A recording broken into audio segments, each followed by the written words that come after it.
particularly if we could talk about stand-in work and that, but That's the long exactly what I history of want. the show. Yeah, I want to talk to you about that for sure. Yeah, the long history of the show. Call Michael Okuda or Doug Drexler or one of those guys. Uh, Actually, I've talked to Doug already. It have was you? fascinating. Yeah. Yeah, fascinating guy, and he's Oh, he been is for around. sure. He's working on the Orville right now. Oh, yeah, and so's Marvin Rush, off and on.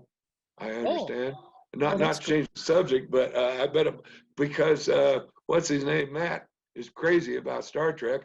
He's hired everybody he could get his hands on off of. I just looked up Marvin Rush last night. Again, my God, working all the time, and one of his big credits is Orville. So I'm glad for everybody. Oh, that's so cool. Um, Talk to me about your background. What made you decide you wanted to even get involved in the acting profession? Yeah, the bug, I guess. My first starring role was in seventh grade as Ralph Rackstraw in the HMS Pinafore in a I little tiny love Gilbert and town. Sullivan. You got it, man. Exactly. Singing along and having a good time. Blessed with a little tiny school in a little tiny village in the center of Illinois called Humboldt. And we were blessed with the performing arts, the school system, everybody believed in it. And we had a particular our music teacher who just loved this kind of stuff. I went, boy, this is kind of fun. And then even before, this was on a farm. I lived on a farm, like 900 acres we had, middle of Illinois. And even then, I sent off to Stella Adler and to Pasadena Playhouse when I was in my teens, wanting to know where to go to school.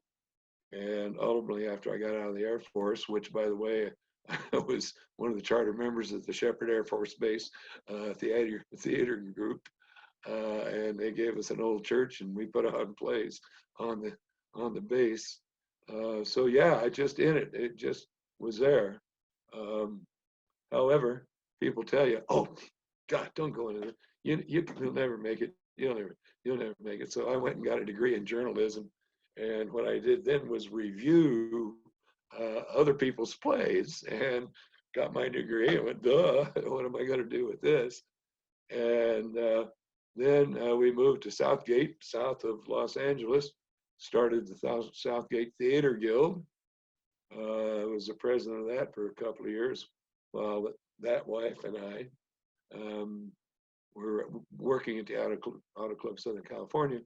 And if we weren't running home to get something to eat and to go to a rehearsal, we were running home to get next to the TV to watch the reruns of Star Trek, TOS. Absolutely. We didn't call it TOS then.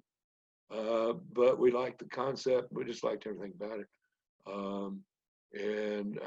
So that was kind of nice. Ho hum, I did that. Then moved out to Orange County when the real estate boom hit in 77, 78, 79. It blew up in 80. I mean, blew up. And I was 40 and I had a midlife crisis.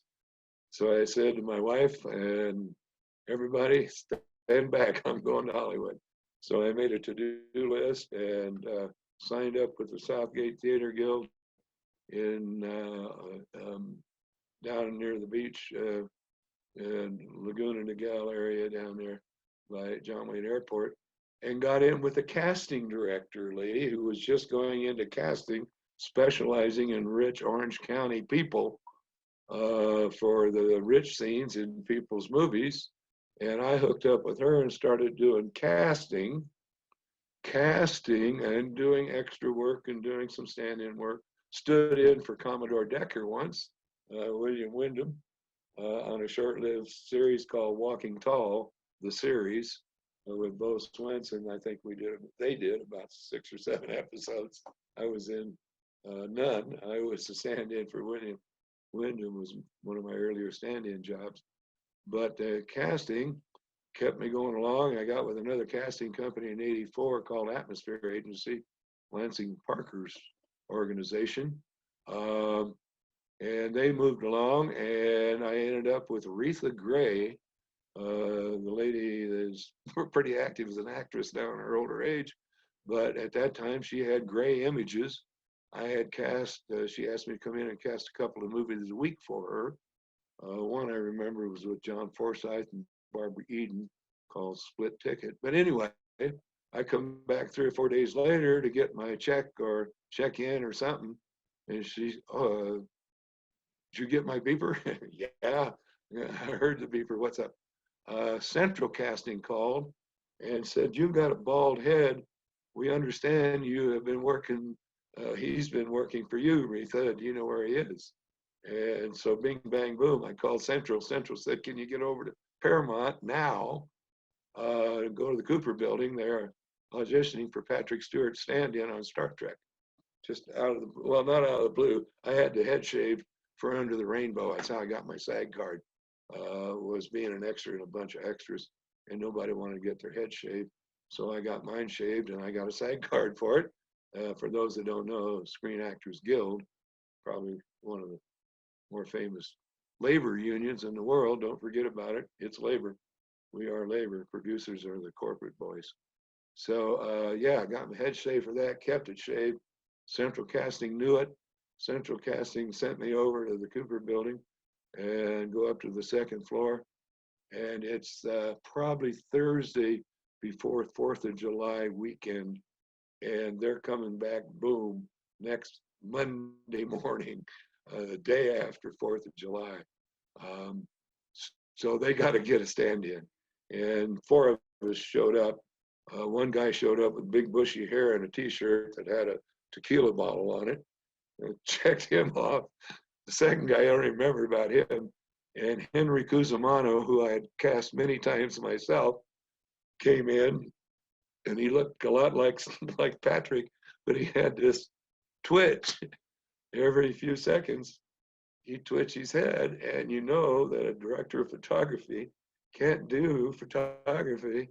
So I checked him off. I said, I think I got a good chance at this. So that's when I sent you the picture of Patrick and I standing in the room with Rick Berman and Marvin Rush and Adele Simmons. We all know those names if we've been around TNG.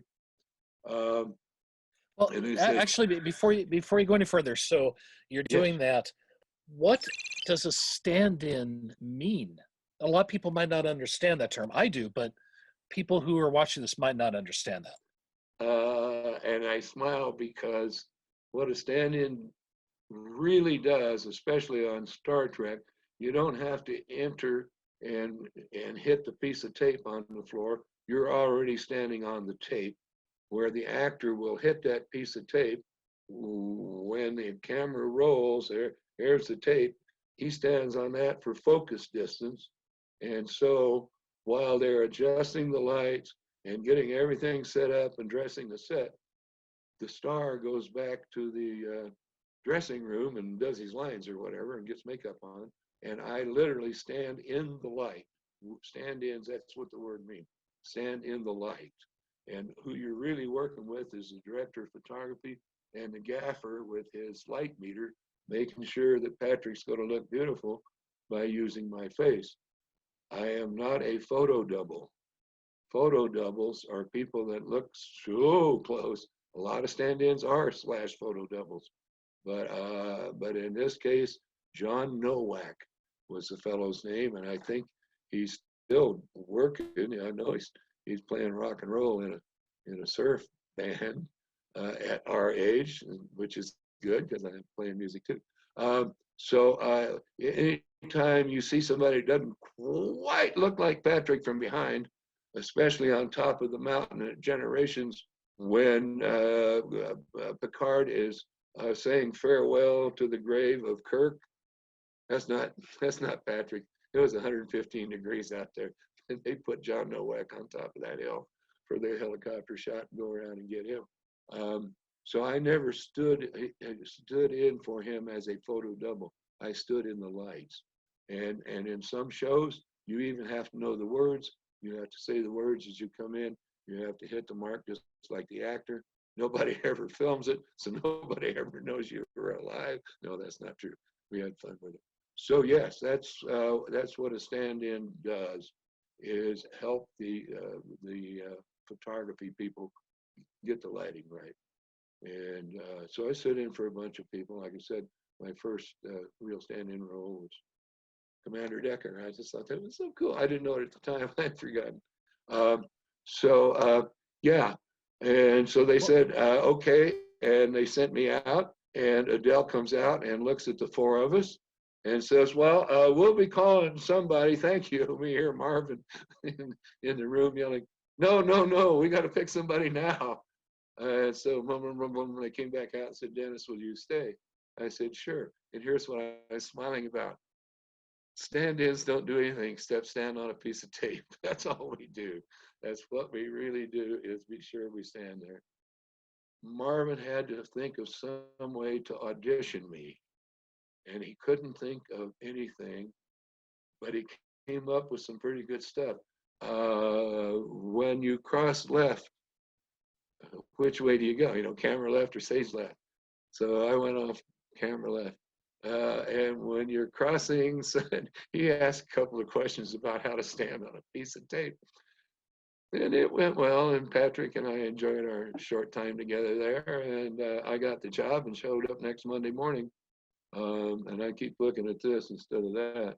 So yeah, that's what a stand-in does. My first day on the job was pretty good. I was laying on a Borg bed for part 2 there, being assimilated, and had my face lighted up the first day, and we talked about it. Don't need it to be white. He's already got on the costume. The head is refracting. That's the word I always use. Refracted the light, not reflected it, but refracted it the same way as Patrick's head. Even though my head's bigger, a little bit bigger. So there we went. We went to work, and 4 seasons and 3 movies later, that was my adventure at Star Trek, was going to work at Paramount, which I kind of always dreamed of, getting up every morning. Where are you going? Oh, I'm going to Paramount. I'm working at Paramount today. Yeah, I loved it. I was nuts about Hollywood. I had some interesting experiences just being in Hollywood. One being in Insurrection, being behind the camera before they rolled, watching Anthony Zerbe, F. Murray Abraham, and Patrick Stewart work out the scene and make it happen. And they were doing it right there in front of everybody, and nobody's paying attention because the actors are rehearsing, and I'm standing there going, this old guy from Illinois is watching 3 of the greatest actors, I believe, in Hollywood do what they do. If this isn't $1,000 lesson in acting, I don't know what is. So yeah, to me, those were cheap thrills, watching these guys come in and the women come in and do the amazing things that they did on the show. And I got to meet the great bird of the galaxy.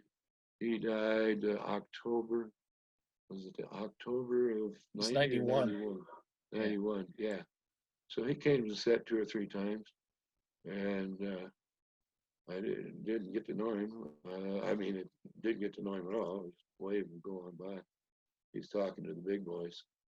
So there I was, just working at Star Trek.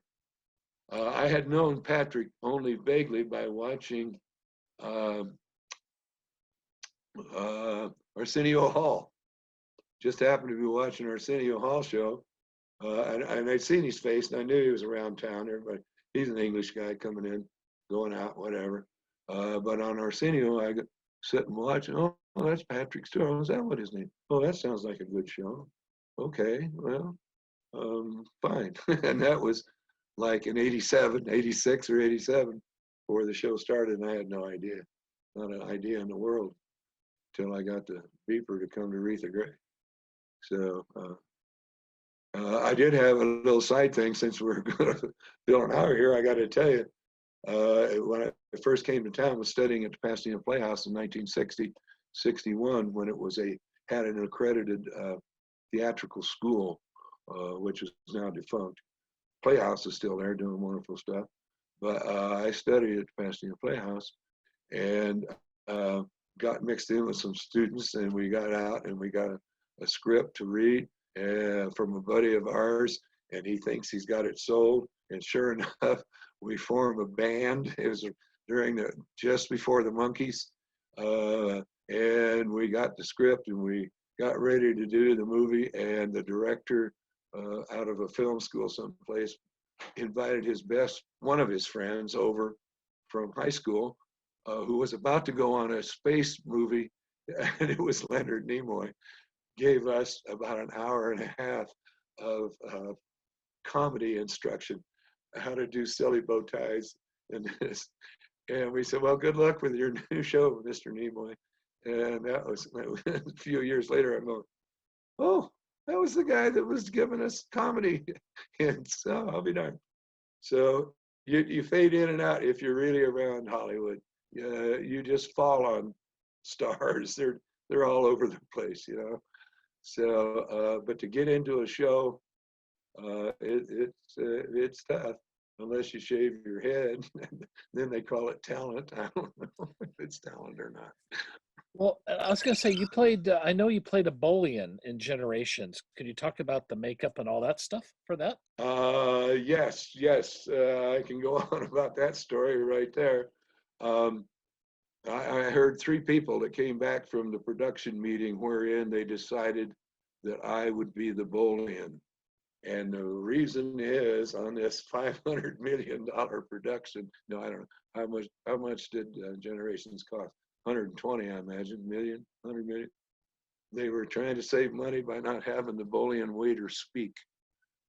What is that, $600 plus a few residuals? We can't have the Bolian speaking. We'll have to take that out of the budget. Who could we get that's bald and kind of tall that the camera can follow, let's see, through the crowd to Picard? And Michael Westmore said about 3 of us said, Tracy, he's tall, he's bald, he's here. Let's do it. So, okay. And we don't have to pay him to speak. He's an extra. So what I get for the day, $85 or something. No residuals. Residuals are, by the way, money I'm still getting 30 years later from other motion pictures, but not from Star Trek, because they didn't hardly let any of the extras speak, or most definitely stand-ins, they did not. So, okay, 5 o'clock, 6 o'clock in the morning, what it was, I go flop down in the chair in the makeup thing, and here comes Craig Reardon, which if you look him up, he's an interesting makeup artist. I had worked with him in 1984 on Dreamscape, wherein we cast all the extras. Nancy Mott and I cast all the extras on Dreamscape. And if you know of the mutants in Dreamscape, when Washington, D.C. and the world gets blown up and you get the melted faces, those were all done by that guy named Craig Reardon, essentially in his garage back in the 80s. And boom, now here he is. Of course, he was in the big time, even with Dreamscape, but not like being Paramount on Star Trek. And so we talked for 3 hours while they put it on, about 2.5 hours, for me to go out with my little tray and not say anything and just point. And we talked about Bolians and who they were and where they were from. And you know where they're from? They were from the land of Bol. You know where the land of Bol is? It was created when the first Bolian, Mott, the barber, Mott the barber on TNG, came on the set, and Cliff Bol, the director, said, "What is he? He's greenish blue. What is he?" And I don't know who the AD was, but I think it was one of the ADs that said, "He's from the land of Bol."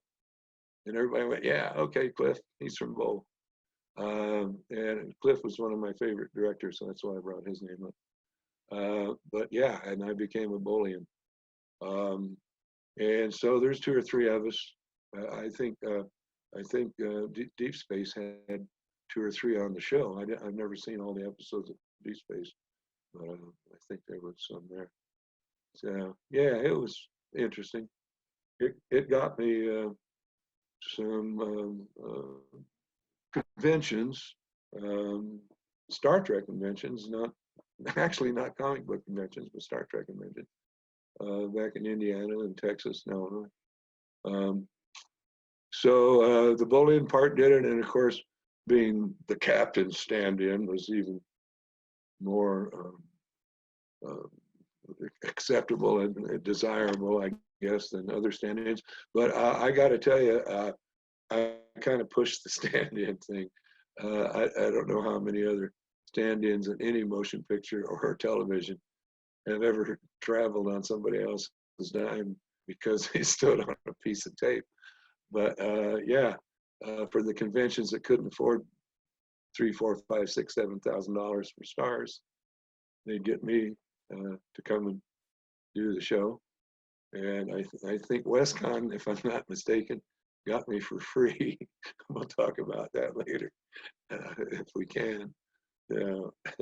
Oh, go ahead. I got to hear that story. Oh, okay. Jumping clear ahead. I'm already out of the business. I've got my SAG card for free now because I'm retired. I don't even have to pay dues. And I'm up in Oregon helping my brother take care of my declining parents.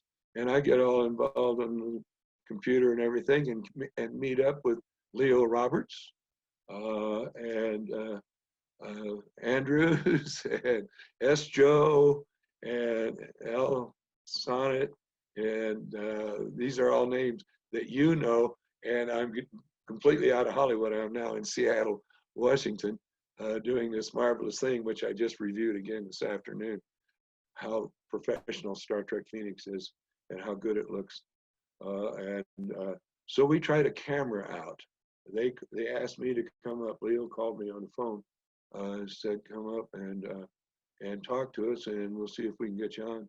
So I went to a production meeting up there and showed him some of my stuff, and we sat around. It was more of a BS session than an audition, and so there wasn't any place for me in Phoenix. It was already written, but we did do a camera test with a sequence that was excerpt or whatever, and it was just wonderful working with that crew up there and that cast, and Gail Benning, whose name you might recognize. Nobody else in the world. Does anybody know Gail Benning out there? Yes. And Gail, yeah, I'm working with him, definitely. yeah, that's the joke. Okay. He made the costume I'm wearing, gold to May with the, yeah, I got to give him credit for the 24th century costume. And we just had a great time. And so when WestCon came around that year, they said, can you come up and sit in the booth and we'll show the clip? And yeah, and we just had a wonderful, I had 3 days up in Tacoma at SeaTac, working with your people, which was just a wonderful thing to do. So yeah, I just jumped from 1990 to 2007. So in between was 3 motion pictures, and I did not get to, get to be on the last one. What was the name of it? That was Nemesis. Nemesis. I can never, excuse me. I hope you can bleep some of this. No, it was an interesting movie, but Nemesis, I believe, of all, was the weakest, the poorest. Patrick finally had himself a production credit before that, but he didn't take one, or he didn't have one on Nemesis, I noticed. I never ever talked to him again. I don't know how much he believed in it. But the great one to me was First Contact. First Contact is all about the Enterprise, and that was Gene Roddenberry's favorite saying. The Enterprise is the star. You can put all the captains on it you want, you know. Pike, Picard, what was the guy that comes on from Dueling Banjo? Ronnie Cox was captain of the ship once, you know, of the Enterprise. when Patrick goes down on the planet, and there are 3 lights. Yeah. Anyway, lots of captains on the ship, but the Enterprise is a star, and the Enterprise is no bigger star in any of the motion pictures than it is in the this just amazing to me. What they did with the excuses to have the Enterprise as being the place to observe the first contact, to see the first Phoenix, by the way, and all the action on the deck. And Patrick wearing the black vest with the sheriff's badge just tears me up every time I see him across coming down the hall. It is so shoot 'em up, good science fiction, and so I tend to talk about First Contact more than any other one, even though I was in Generations, and of course the other one worked on was Insurrection, which was fascinating and a fun movie. But no, my favorite one by far was First Contact. They did everything right. Why did you not work on Nemesis, if I may ask? I make kind of a joke out of it. The truth of it is, I didn't have to, but my brother was struggling with declining in-laws and declining parents, and I'm the only one that was left. And 2001, 9/11, I was thinking, yeah, they could do that at LAX or someplace downtown LA. I think it's be a good time to go help my brother in Portland, Oregon. Goodbye. And I had just turned 62 and gotten I went ahead and got my Social Security check, because there's not a lot of acting done for 60 years old in all reality. I mean, there is more work now than there's ever been in the history of the world for actors.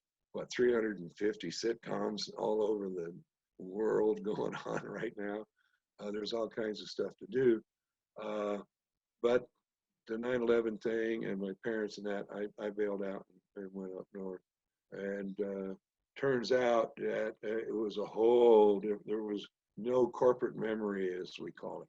It was just wonderful with the crew that we had on Generations and First Contact, particularly. Like in the ready room, I mean, particularly sitting in Patrick's ready room chair, looking at the door, people come in the reverse angle. There's this shelf behind Patrick with a seashell or something else on it. And all the season of TNG, everybody knew where those things were.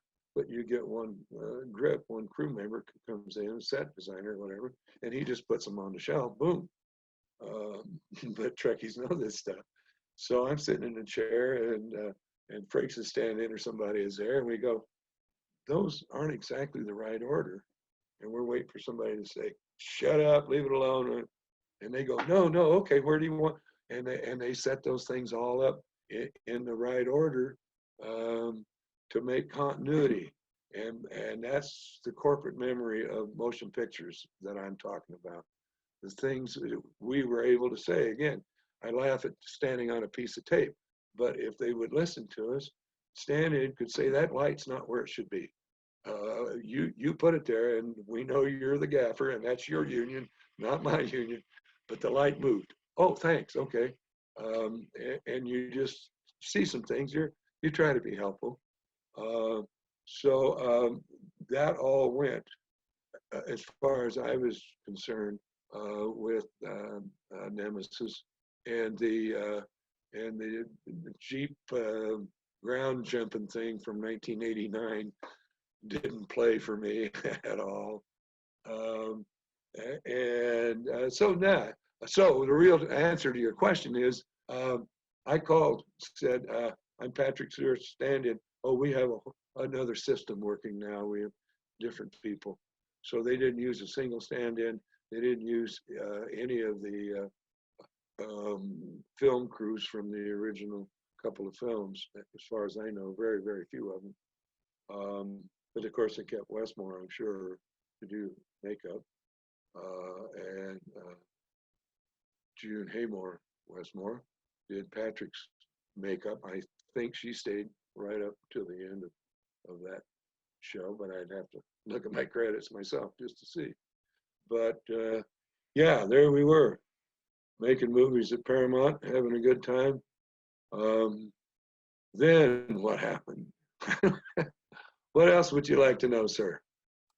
Well, since I'm not familiar with how stand-in things work, if you're working for Patrick, I would ask why you didn't go and be a stand-in or, I guess, sit in for him for Professor X in the X-Men movies. Me too. Me too. But I, I think it's because I might not have gotten on to Insurrection had it not been for Jerry Fleck. Jerry Fleck is the first assistant director, became known before he died suddenly in his bed at night, like 56 years old or something. Boom, he was known as the director's director. And he, don't let me get too far off, but here's the deal. He came on like the third or fourth season. I came to work one morning and they said, oh, we got a new first AD. His name's Jerry. Go on in and introduce yourself. Other stand-ins said, we've introduced ourselves. I walk in and there's a new guy in the middle of the set. I went over and said, hi, he said, you're Dennis Tracy. Yeah. You know me? Yeah. I was a DGA, that's a Directors Guild training to become a director, first assistant, second assistant, or director. Directors Guild is the union. I was a trainee with the DGA on Breaking Boogaloo, Electric Boogaloo. One of those Boogaloo movies I did the casting for in the 80s. And I watched you and Nancy Mott work with the extras because I was the trainee outside. I never got to do anything on the show. I'm trainee, but I got to watch you and Nancy work with people. And I never forgot what you did with the extras. I went, yeah, see, your reputation precedes you. Now my only trouble is I'm not a casting director anymore. I'm a stand-in, and that's a whole different game. And so I had a tendency to talk while I was standing on the tape. Two stand-ins that's close together and just going, gets boring. So you kind of say something. And Marvin Rush, his favorite motto was, stand-ins are mute. Stand-ins are mute. You stand on your mark and you let the light happen, but you don't say anything. Well, Dennis here had a tendency to chat a lot. I had a chance to talk to people walking by stages 8 and 9 because I was in casting for 5 or 6 years. I knew every extra that walked by the place. I didn't have another agenda, but I got to tell you guys, I wasn't really totally focused like some of the stand-ins were. I was just loving being on Star Trek. I'd hit my mark, all right, but by the time Matt Leonetti got through with me on First Contact, he told the crew that I was too disruptive to be the stand-in. And Jerry Fleck, almost single-handedly, I've been led to understand, Jerry Fleck was single-handedly said, give him another chance. Because Jerry was AD on it, he could throw his weight in there, and I got to do one more. And then when Insurrection came around, I was already out of town. Jerry Fleck was dead. Everything was gone. And there was a whole different thing. To me, the look of Nemesis is entire. Well, of course, the new Star Trek, Pine and the guys looks different too. But Insurrection stands out to me as being too dark. They went for dark. I didn't care for it. Personal opinion. I love First Contact. I love the drunk scene between Cromwell. Just call me Jamie, he said when he comes on the set. He's not a star. He's just Jamie Cromwell. So anyway, I'm jumping all around here, but that's the story of Jerry Fleck and what he was in Hollywood and how much he was respected. So That's yeah. wonderful. And I have to say, when they did Nemesis, they brought in people who were not familiar with Star Trek at all.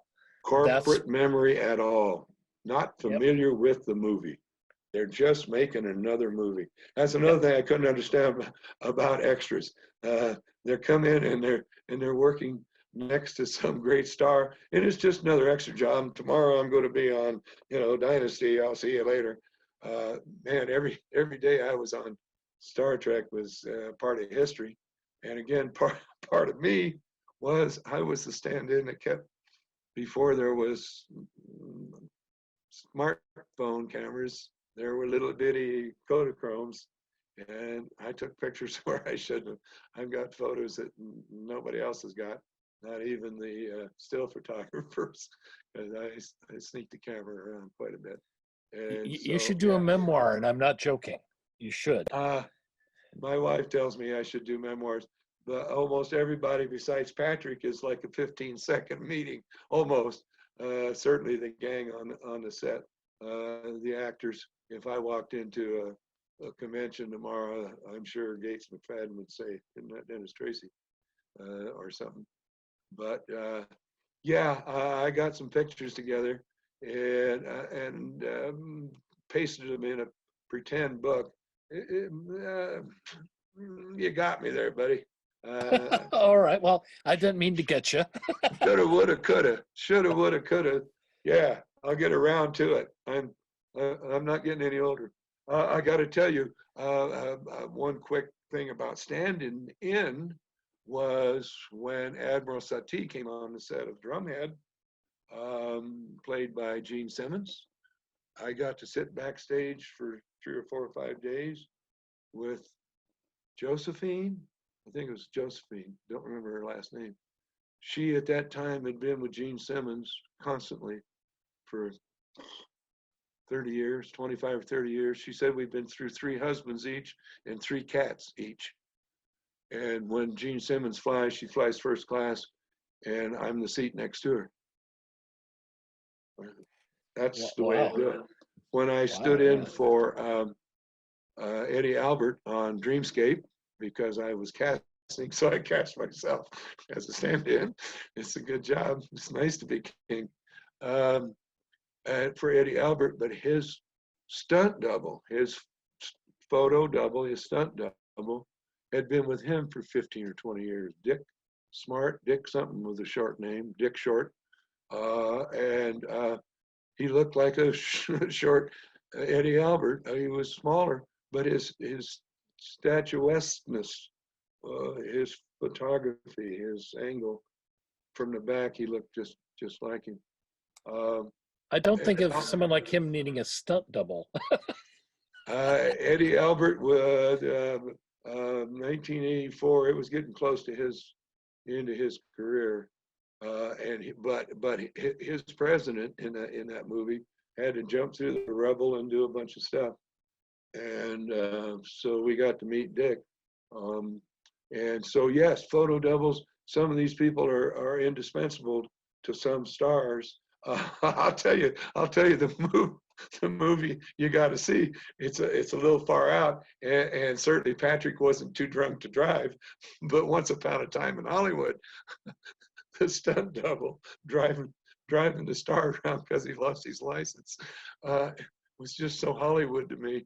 But of course, our people were so straight.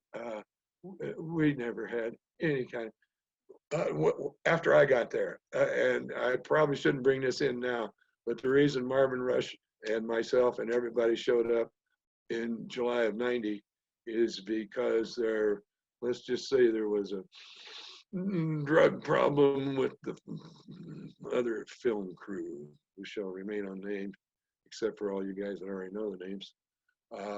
Yeah, there was a little problem, but they got rid of it. They got Marvin Rush, and with Marvin Rush, there's no nonsense. You come in, stand-ins are mute, hit it, let's light it, roll. And we made movies. We rolled film, and that's what we were there to do. And we turned out Star Trek: The Next Generation, which to me is one of the great highlights of my life, is just being around those people, and seeing how it's done, watching the people do their jobs and being able to be there every day. and not have too much responsibility. I just got to hit a piece of tape.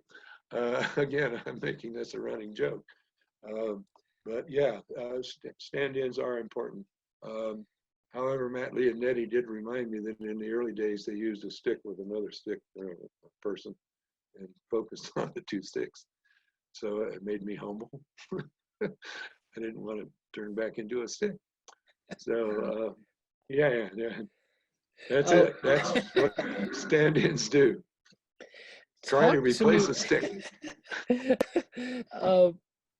I don't know how to respond to that. Could you talk to me about when you were a casting director? Was there a person that you did not cast that someone like myself would know? You know, like they turned out to be like a Leonardo DiCaprio or some other big name actor, but you did not cast them. I cast extras. I didn't cast any speaking parts. I did cast some speaking parts for Air Research's trade show video, whatever, because that's off someplace else down at the airport or something. But no, very few times that we got to cast. We got to lean over to the director, a couple, especially Nancy, because she was at that time Nancy Mott Casting, and say, well, of the three people you're talking about, so-and-so has a SAG card already, which always helps. They didn't have to pay for that, or something like that. But no, I cast extras and watched after them, coordinated them on Dreamscape, the racetrack scene. Those are all people that were paid to cheer on cue. And I was the guy in the Under the Rainbow hat that I got from Under the Rainbow for being in that and getting the SAG card myself. If you need anything, go to the guy with the Under the Rainbow hat. So I'd get the splinters under the fingers. I'd get the arguments. I'd get all that stuff because we got 300, 400, 500 people out in the sun for 11 hours or whatever. So I take care of the people, and that's what Jerry Fleck saw. And that's what I love doing. Sometimes I shouldn't say this in world television, but I almost felt like I was walking amongst my flock in a non-religious way. But all these people wouldn't be here if I hadn't called them. I could have called somebody else. That kind of power, it's so little, it's so minute. But to the person that said, I didn't know how I was going to eat tomorrow, thanks for putting me on the show. That's the kind of thing that kind of got to me while I was doing it, was giving people work, and then going to see a clip or going to see a show or going to a screening and say, oh, there goes Bill, there goes Nancy, there goes Joe, there go and know all the people. But to answer your question directly, I can't think of anybody that, one of the young ladies that was, I think, the third Emmanuel in the soft porn. She did some extra work for us. I don't even remember her name. There are people that I know and have seen them get one line or two lines. That was my acting career, was mostly one lines. Once in a while, two lines in the motion pictures where I did talk, would be just 2 or 3 lines. And so I know a lot of those guys too. I got a couple of my lines from just being an extra and being there. We need somebody to say something. You say something, and they throw that kind of stuff away. But a lot of it I got, again, not talent, the bald head. It's how I got the line on the Larry Sanders Show, being the bald head like what's his name? Hank Kingsley character. Gandhi? Who? You're talking Gandhi when he played Gandhi? No, on Larry Sanders Show, the comedy that was on Fox. Jeff, I want to say Trumbo. I got Bijo on my mind. Jeff Tambor. Oh, yes. Well, that's close to Trumbo. Okay. Jeff Yeah, Tambor. I got a silent bit where Jerry and Rip Torn can't understand why this young lady is marrying this bald, strange-looking Hank Kingsley character, and then her father comes in and it's me, and she's obviously marrying her father. It's boom, cut to black. That was the punchline. That was out. But I got it purely because of my my bald head. This whole idea of being able to say lines. Oh yeah, I'm kidding, but when you see real actors turn out the stuff that you see, I'm no actor compared to them when it comes to that. So 1 lines, 2 lines, 5 lines, that's fine. I got a SAG pension. It's not as big as Patrick's, but I got a pension and I get my SAG card for free. Another one I got to tell you, because it affected me so strongly, was besides watching Murray and Zerby and Patrick, I had another situation like that in the back of a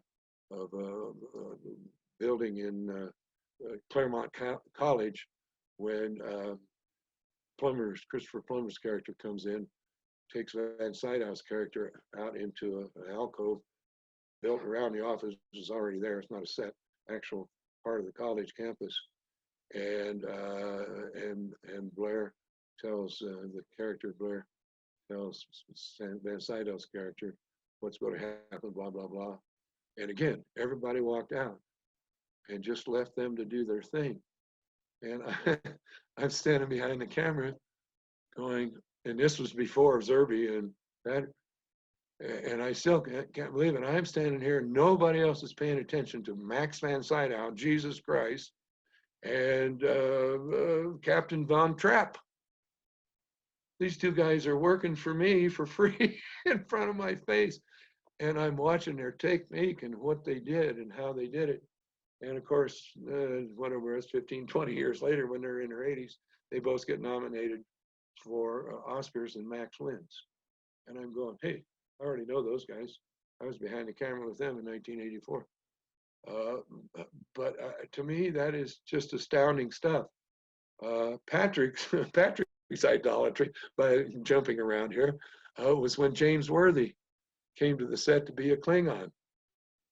And of course, Patrick's son, Daniel, is probably 6'2" or 6'3" or something. Anyway, I don't know if he plays basketball, but Worthy came off the set and was kind of taking a break out in the fresh air. And Patrick came out with I don't know if it was an autographed book or a piece of paper or what. And he looked like a teenager from the Midwest asking James Worthy for an autograph.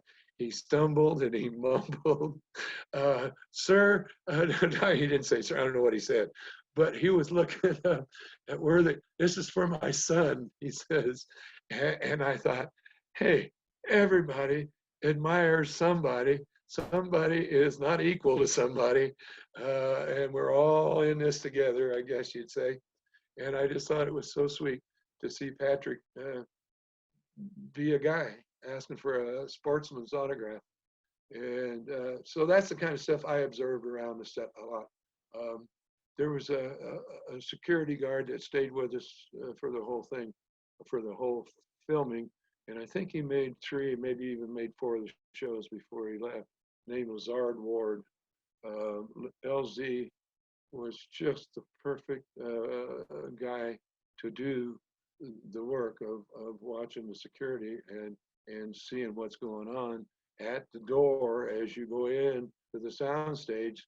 LZ is right there at the door. When people go to lunch, he's there. When they come back, he's there. He's watching all these people go by. And one day I'm out in the middle of the street, come back. He said, Tracy, do you know everybody in Hollywood? I said, no, LZ, I really don't know everybody, but every once in a while somebody will walk by that I know. Because during those times, I pretty much lived for Hollywood. It's just a crazy town. And I just love to watch the screwballs do what they do, the producers and how they think, and directors and their different techniques. I was just like observing all the time. And so seeing humble people doing work that people think is a star. Yeah, they're stars, but they're just people. So yeah, and it got me enough. I did nine, I think nine. I have to look again. Conventions, and when I talk about the producers, the cornfield people in the middle of Indiana would boo on cue. I don't know where they learned that producers are bad people, but Rick Berman, oh, yeah. But Mary, what was Mary's last name? Mary Howard. They didn't like producers. I don't know. They probably read too many fan magazines or something. But my questions were, what does a stand-in do? And I had at that time a carousel of slides, and I'd tell the little kid in the audience to click it, and we'd do a slideshow. This was in the 90s, after it was all over with, which I just loved doing too, because everybody laughs at the Trekkies like they're all nerds and they're all dummies from the Midwest and all corn pones and that. But so many of them are studying science at Indiana University, whatever. Some of them are way ahead in knowledge of some of these things. Why? Because they got the brains and they like. Oh, I'll tell you one. When we got done filming with Stephen Hawking, rolling him off the set, and I got to touch the wheelchair. I'm going, Stephen Hawking. But they claimed that he came into Hollywood, came into Los Angeles to do something very scientific, some speech or something. And it was literally, gee, Stephen, what do you want to do now that you've won the Super Bowl? You know, what have you done? What do you want to do now that you're in town? And he said he'd like to see Star Trek. So he got, and of course that famous scene, I think it's famous. I just think it's brilliant. Wrong again, Albert.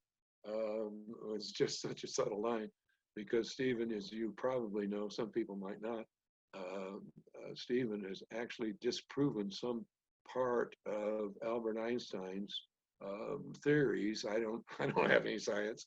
I'm just a stand-in. But he had disproven something of Albert's. So when they're playing the poker scene with Isaac Newton and Data, and Albert lays down his hand and declares that he's won with his hand, when Stephen says wrong, he didn't say just wrong, Albert, he said wrong again, which was a little scientific dig at Albert, which I had to be told about it by one of the writers or somebody, and I just thought it was so subtle, but it was also Stephen Hawking being wonderful Stephen Hawking. And there I was looking over his shoulder, and he wanted to be on Star Trek. All the stuff in the world that he could have done, he wants to be on Star Trek. So it was a desirable show to do. Not like anything else. I think sometimes perhaps if I'd have been, Sam Malone stand-in on Cheers, would have been wonderful, but I wouldn't have done 9 Cheers conventions and got paid to travel all over the country for Cheers. And it was right there, right across the lot. And we'd see people coming in and out, and knew who they were. We were on the set when Red Fox died over on 29 or something. And I don't know, it's not like being part of Washington, D.C. and making rules for the country or something like that. But play actors are still famous people to me. I'm amazed by what they do and how they do it. And I'd still do another show. If anybody's listening out there, I could do another show.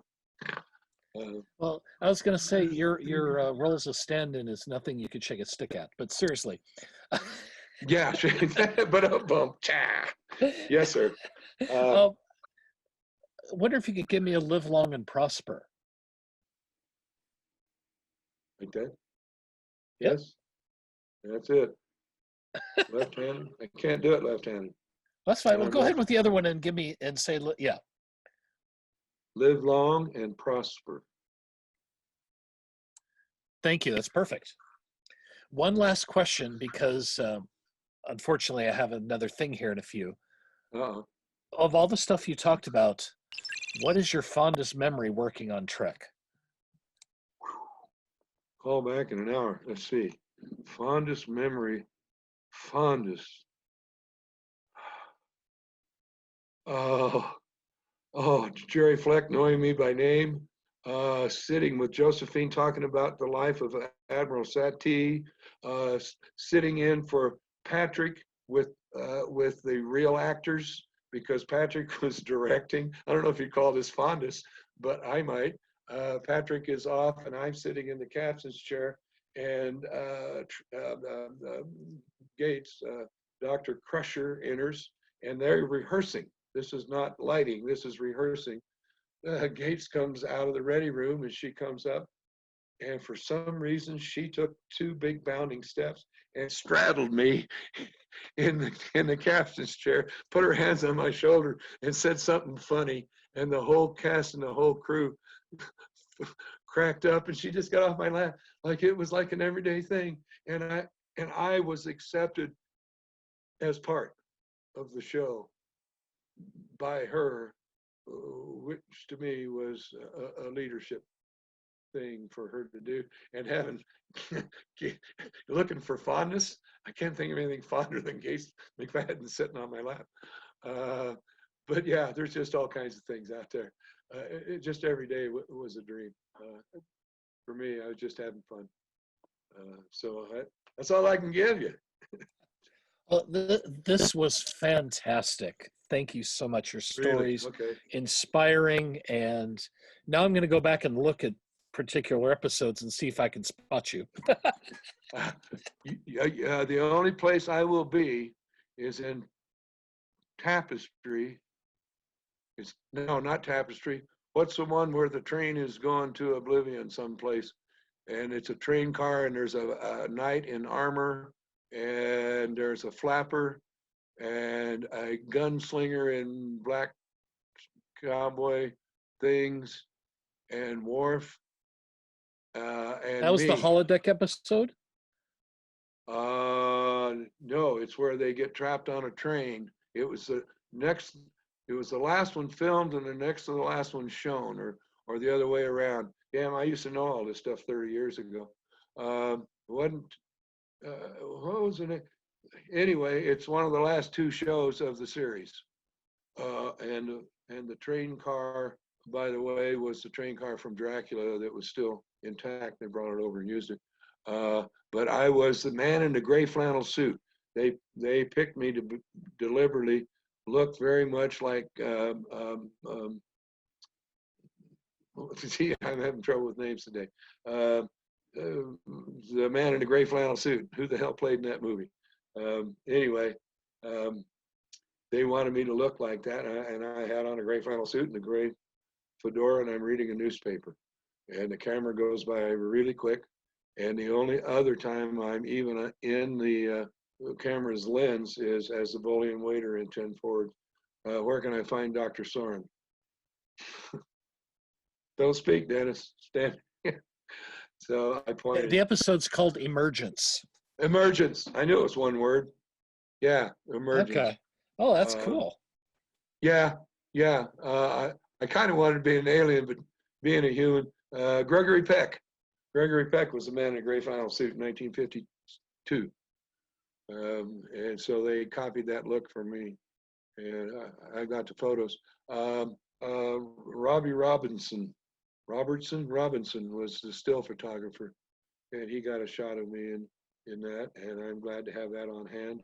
And Boley and I got several shots of. I went outside and got pictures of me and all the girl stand-ins. Oh, Tracy Coco. You have Tracy Coco on your list? Yes, we're going to talk next week. Oh, wonderful. I called her as soon as we got done here. She was standing at craft services her first day on the set, 25, 26 years old. She's there. I walk in. Said, what's your name? She says, Tracy Coco. I said, my name's Dennis Tracy. Let's get married and you can be Tracy. And that broke the ice, and we have been friends.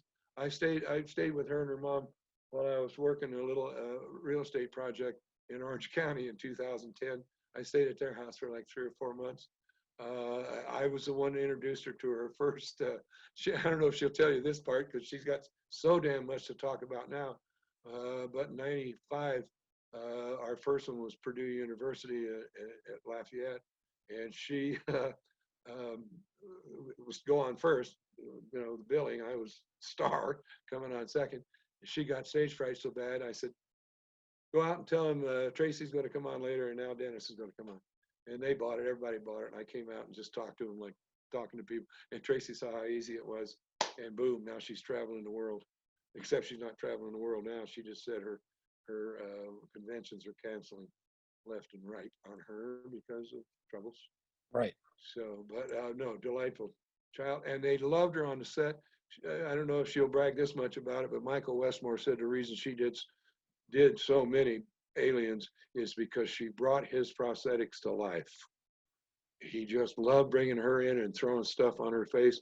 When she did Wolf Dog, she had 2 pieces of steel, and she had to bite on the steel to make the wolf dog move, and that stayed in her mouth except for lunch.